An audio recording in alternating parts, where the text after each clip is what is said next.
दोस्तों, मैं मसरत अब्बास और काफ़ी दिन के बाद ये कुछ वीडियोस बना रहा हूँ एक दो। और बिल्कुल नॉर्मल हूँ, मुझे कोई ज़रूरत नहीं पड़ती है कि मैं बहुत ही एकदम तैयार होकर बैठूँ। ठीक है, जब मूड होता है कैमरा ऑन करके बैठ गया, थोड़ा सा कुछ बोल दिया और शायद उससे आप लोगों को फ़ायदा हो भी रहा है। काफ़ी लोग क्वेश्चंस आते हैं, मैं रिप्लाई करता हूँ, थैंक्स करते हैं, तो इसका मतलब लोग सेटिस्फाई हो रहे हैं। और कुछ अनसेटिस्फाइड आते हैं जो कि ज़िंदगी पूरी उनकी इनसाइड अनसेटिस्फैक्ट्री ही निकल जाएगी, क्योंकि उनको हर चीज़ से प्रॉब्लम है। तो जाहिर है, तो मैं उनसे भी कह देता हूँ भाई तुम भी कुछ ऐसा बना के भेजो, मैं भी देखता हूँ, अगर कुछ गलत है तो तुम भी बता दो। दोस्तों, आज का वीडियो जो है वो फोर्ड की गाड़ियों की रीसेल के ऊपर है। मैंने ख़रीदी 2013 सितंबर में और इस टाइम 2020 सितंबर ही चल रहा है। तो अब मैं आपको बताता हूँ कि गाड़ी मैंने ली और उसका क्या रिस्पांस रहा, इतने दिन में मेरा क्या सेटिस्फैक्शन लेवल रहा, और उसके बाद अब मैं इसको रीसेल करना चाहता हूँ तो अब क्या हो रहा है। दोस्तों, वीडियो आगे बढ़ाने से पहले प्लीज़ आपसे रिक्वेस्ट करूँगा, चैनल को सब्सक्राइब कीजिए, वीडियोस को शेयर कीजिए, कमेंट्स कीजिए, लाइक कीजिए। तो दोस्तों, मैंने 2013 सितंबर में फोर्ड की फीगो परचेज़ किया।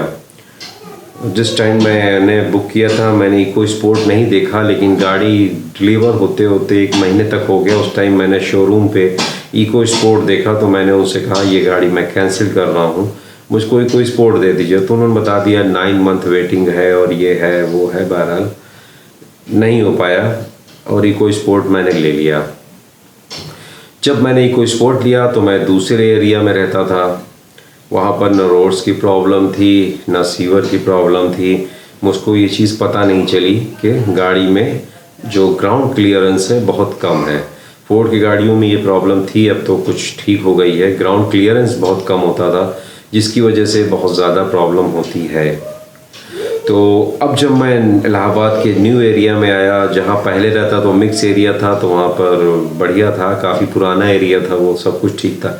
अब जब इधर आया तो न्यू डेवलपिंग एरिया भी नहीं कह सकते, ये करीब 18-20 साल पुराना एरिया है, जिसकी मैंने अपने फेसबुक पर बराबर फ़ोटो डालता रहा।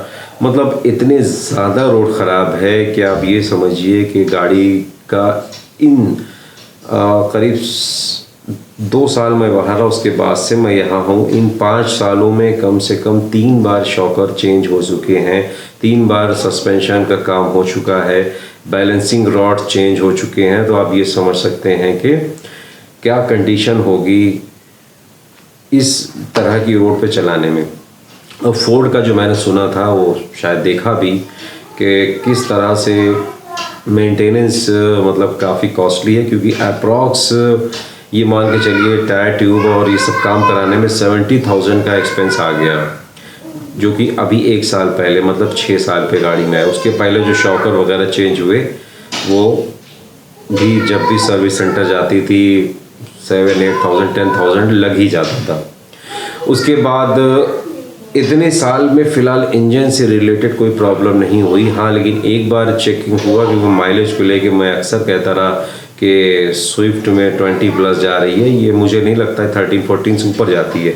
तो गाड़ी मुश्किल से 30,000 चली होगी जब उसको EBD कनेक्टर से कनेक्ट करके देखा गया लैपटॉप पर सॉफ्टवेयर चला के। तो उसके जो पिस्टन होते हैं वो एक जो है वो तेज़ भाग रहा था। अब वो क्यों भाग रहा था, क्या भाग रहा था, ये कंपनी की डिफेक्ट है, कंपनी की मैन्युफैक्चरिंग डिफेक्ट है या क्या है, बहरहाल जिसकी वजह से वो डीजल ज़्यादा खींच रहा है। तो ये हुआ कि आप पेट्रोल पंप चेंज कर दीजिए। ठीक है, वो भी करके देख लिया, पर कोई ख़ास मुझको नहीं लगता कि फ़र्क होगा। उसके बाद सस्पेंशन का तो मैंने आपको बताया, अगर रोड अच्छी नहीं है तो काफ़ी प्रॉब्लम रही। और उसके बाद और वैसे कभी गाड़ी में उस तरह से परेशान नहीं किया कि बीच रोड पे खड़ी हो गई, वो सब नहीं हुआ। एक बार हुआ था, जो गियर होता है उसका रबर टूट गया था अभी कुछ टाइम पहले, तो कंपनी से लोग आए, उन्होंने विदिन 2-3 आवर्स उन्होंने उसको ठीक कर दिया, गाड़ी ठीक हो गई। तो सिटी में तो ये फ़ायदा है, अदरवाइज़ अगर आप थोड़ी ऐसी जगह हो तो एक छोटे से रबर के लिए ही आपको शायद कई घंटों की मेहनत करनी पड़ जाए, वेट करना पड़ जाए। खैर वो तो हर गाड़ी में होगा, वो रबर जो गियर में लगा होगा तो इसमें कोई बड़ी बात नहीं। जो मेन मैं बताना चाह रहा हूँ कि अब 2013 की गाड़ी अब अगर मैं फोर्ड की सेल करना चाहूँ तो पहली चीज़ तो कस्टमर ही नहीं है फोर्ड के मार्केट में, और दूसरी चीज़ अगर हैं भी तो वो उस टाइप के हैं जो कि आपको 1 लाख भी बिल पाना मुश्किल है। मतलब इसी टाइम की जो स्विफ्ट जिन लोगों ने परचेज़ करी उन्होंने 3 लाख, अभी जो मेरे कज़न ने 2013 में मेरे बाद ही परचेज़ किया था उस गाड़ी का उसको 3.50 लाख मिला। तब की गाड़ी में शॉकर सारे एकदम जैम थे और सस्पेंशन का बुरा हाल था। गाड़ी में बैटरी शायद चेंज कर दी थी उसने, गाड़ी में डेंट कई जगह, लेकिन फिर भी वो मारुति थी तो 3.50 लाख दे गई।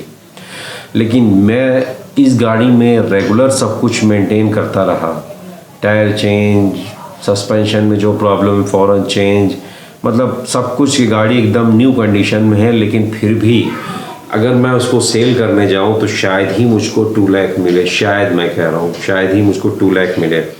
तो अब आप ये समझ सकते हैं कि मेंटेनेंस भी इसमें ज़्यादा था और उसके बाद रीसेल वैल्यू भी नहीं है।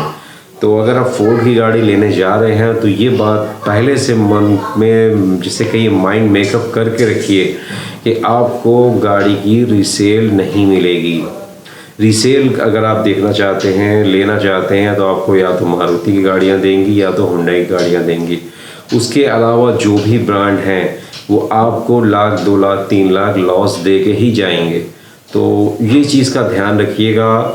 अब मेरे साथ मजबूरी है कि मैं गाड़ी अगर चेंज करना भी चाहूँ तो मैंने इसमें ऑलरेडी इतना इस गाड़ी में पैसा लगा दिया है कि मुझको लगेगा। अभी तो मैंने इसमें अप्रॉक्स 1 लाख के आसपास लगा दिया। मैं इसको 2 लाख का बेच के करूँ क्या?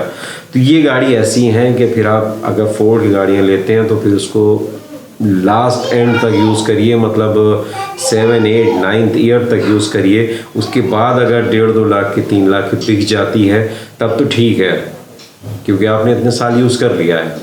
लेकिन अगर आप ये सोचिए कि फोर्ड की गाड़ियाँ अगर आप ले के 2-3 साल बाद रिप्लेस करना चाहें, नई कोई मॉडल लेना चाहें, तो फिर आपको अच्छा खासा लॉस हो जाएगा।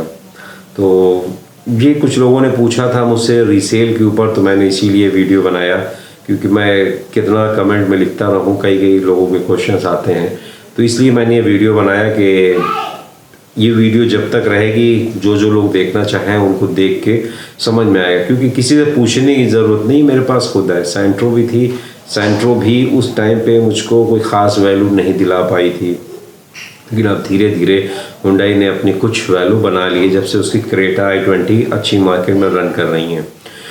बाकी अब अगर फोर्ड की बात करें, नो डाउट गाड़ी चलने में बहुत अच्छी है, बहुत अच्छा परफॉर्मेंस है, माइलेज भी ठीक ठाक है, गाड़ी में इंजन से रिलेटेड कोई प्रॉब्लम नहीं है।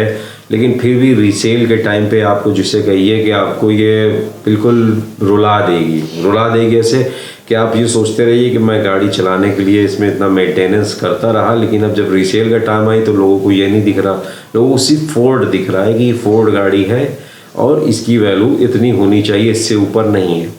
और जो मैंने मारुति केस बताया, उस गाड़ी में इतना मेंटेनेंस था कि उसने 3.5 लाख के लिए कम से कम 1 लाख उसमें और लग गया होगा। चारों टायर ट्यूब, सस्पेंशन, शॉकर और इंजन में भी कुछ काम रहा होगा, जो भी है। इतना लगाने के बाद वो 4.5 लाख में रोड पे लेके आएगा वो 2013 की गाड़ी। और आप एकदम मेंटेन, अगर आपके पास फोर्ड की गाड़ियाँ हैं और भी कंपनीज़ हैं और आप उनको सेल करने जाएंगे तो आपको जल्दी से कस्टमर नहीं मिलेंगे। ये मेरा एक एक्सपीरियंस है और अभी भी गाड़ी मेरे पास है, मैं चला रहा हूँ, सेटिस्फाई हूँ। गाड़ी का परफॉर्मेंस बहुत बढ़िया है। हाँ, नीची गाड़ी है, आज भी रोड नहीं बनी है इधर। 7-8 सालों से मैं बराबर कंप्लेन और लिखता बिकता रहा, लेकिन कुछ असर नहीं हुआ। तो भैया इंडिया में तो कुछ सुधार होना नहीं है। जैसे आप जिस एरिया में हैं, हो सकता है बाप ने बनाया हो तो बेटे की बुढ़ापे तक रोड बन जाए, और इधर तो मुश्किल लग रहा है फ़िलहाल रोड का बनना, और अब तो खैर कुछ हो ही नहीं रहा है। तो ये सारी चीज़ें हैं। और अगर आप गाड़ी परचेज़ करना चाहते हैं, आपने फोर्ड की गाड़ियों की टेस्ट ड्राइव ली है तो, और अगर टेस्ट ड्राइव लेने के बाद ये वीडियो अगर आपने देख लिया है तो मेरे ख्याल से शायद आपको कुछ हेल्प मिले। क्योंकि अगर आप पास बजट बढ़िया है, अर्निंग अच्छी है, तो नो डाउट आप गाड़ी लीजिए। 2-3 से बाद ये 11.5 लाख की आपने इको स्पोर्ट टाइटेनियम परचेज़ कर लिया, उसके बाद आप 4 साल बाद आप उसको 2 साल बाद आप उसको 6-6.5 लाख के भी बेच लें तो ठीक है। अब अगर यही गाड़ी आपको मारुति की होगी तो वो आपको 8 लाख 9 लाख दे के जाती। तो ये सब डिफरेंस है, 1.5-2 लाख का डिफरेंस जो है वो बना रहेगा।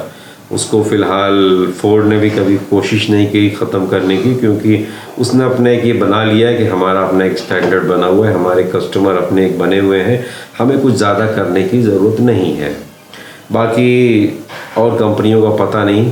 तो ठीक है दोस्तों, जो भी करना है अब तो आप में निर्भर है। आप जो भी करना है आपको जाहिर है खुद सोच के करना है कि नीचे से गाड़ी लड़ेगी तो आपको संभालना है, कंपनी कुछ नहीं करेगी। सेल करना है वो आपकी ज़िम्मेदारी है भाई, इसमें कौन कंपनी क्या कर सकती है। आप फोर्ड के शोरूम लेकर चले जाएंगे 2 साल बाद तो वो भी कह देंगे कि इको स्पोर्ट 11.5 के लिए थे, वहाँ आपको इसका 6 देंगे। मतलब वहीं से वो इतना डाउन कर देते हैं कि फिर जब मार्केट में आएगी तो क्या होगा आप समझ सकते हैं। तो ठीक है दोस्तों, ये मैंने अपनी फीलिंग, अपना जो एक्सपीरियंस मैंने 7 सालों का वो मैंने आपको बताया कि अगर पैसों को हटा दीजिए तो गाड़ी बढ़िया है, और अगर रीसेल चाहिए तो फ़िलहाल सोच के लीजिएगा। ठीक है दोस्तों, ओके बाय।